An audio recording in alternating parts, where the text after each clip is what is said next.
Hello guys and welcome. In this video I will show you how to check reuse history and TikTok. So without wasting any time, let's get started by going to the App Store. And here in the App Store, what you need to do is in the search bar type TikTok. Make sure that your TikTok app is updated to the latest version. As you can see, our TikTok is updated, but and a new update is available. So go ahead and update it first.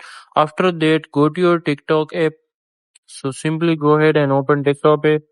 Now go to your profile in the bottom right corner of screen, then tap on the three white lines in the top right corner. Here what you need to do is simply tap on settings and privacy.